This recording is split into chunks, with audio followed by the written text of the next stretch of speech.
Share ko lang sa inyo mga tropa. May amplifier akong ginagawa dito. Ito ay Electown AB5028U. Ito siya. Ayan. Kasaksak.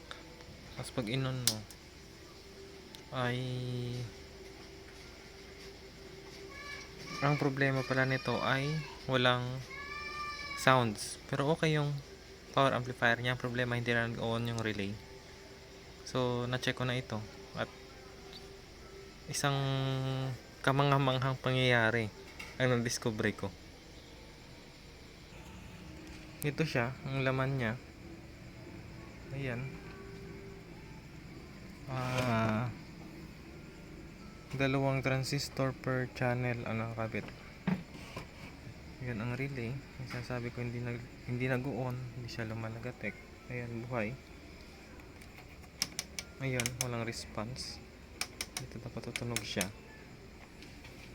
Ang discover ko dito, pag inihipan yung part na to dito, nag-on yung relay. Try natin. Yan. Nag-on na po ulit yung relay. Yun. Ayun. Mapansin. Yun.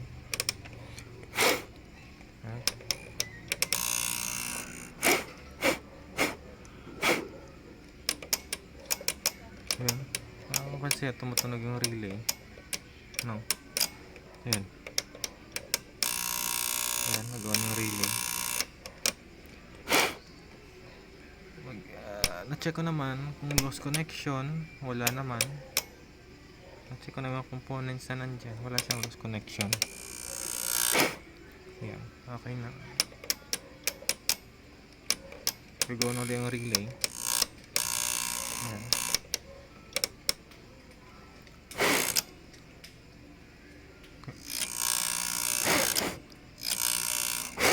Yun, nag-on siya.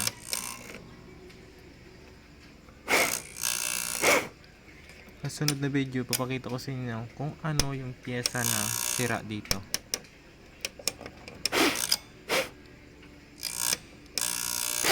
Nakakamangha, diba? Wala namang umiinit.